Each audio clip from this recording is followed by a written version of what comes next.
Виктория технологиясы жөнөкөй деп ким айтат? Бул албетте биз азыр колдонуп көнгөн кыймылдаткычтан да татаал. Кыймылдаткычтарды тейлөө кызматы инженерияга караганда кээ бир жагынан археология ишине окшош. Айрыкча бул учурда 563 номерлүү паровоз 75 жылдан бери өз алдынча кыймылдаган эмес.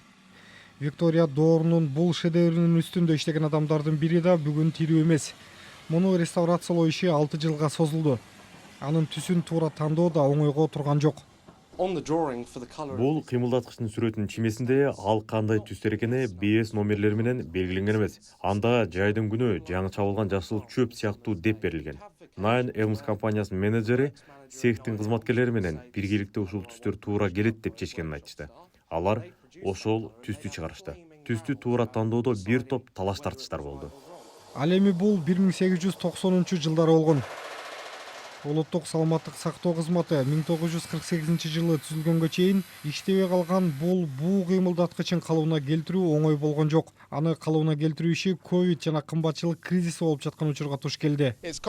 Бул татаал болду, бирок бүттү. Биз моторун толук жасап бүттүк. Бирок өрт кутучасы толугу менен сынган. Андыктан өрт кутучасын толугу менен кайра курууга туура келди. Анын баары жез болгондуктан абдан кымбатка турду. Инженерлик иш менен бирге каражат чогултуу да керек болду. Дээрлик $800,000 чогултуу эч кандай жетишкендик эмес. Бирок бул иштин соңу эмес. Бул кыймылдаткычтарын сактап иштетүү да көп акчаны талап кылат. Бирок 563 паровозу бүтүн калды. Ал 1930 жылдары жоюлушу керек болчу. Бирок экинчи дүйнөлүк согуштун башталышы аны сактап калды. Анан кызматка киришти.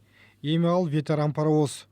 Ал өзүнүн акыркы поездин 1945 жылы сүйрөп чыгып, колдонуудан чыгарылышы керек болчу. Бирок ал кайрадан ишке чыкты. Бул жолу Ватерлоо станциясынын 100 жылдыгына арналып, андан кийин улуттук коллекцияга музей экспонаты катары кошулду. Эми ал өз кирешесин табышы керек. 563 Flying Scotsman сыяктуу атактуу кыймылдаткычы болбосо да, ал жарашыктуу жана белгилүү бир жылдыз сапатка ээ. Бул темир жолго көбүрөөк кишилер тартып келет.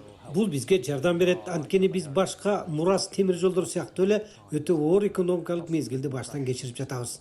Жашоо кымбатчылык болуп жатат. Биз темир жолубуздун узак келечеги болуш үчүн аны туруктуу кармап калуунун жолун табышыбыз керек. 563 кайрадан поезддерди сүйрөп иштейт. Бирок аны нымдуу деңиз абасынан коргоо актуалдуу маселе болуп саналат. Жана бул сарайда бир гана орун бар.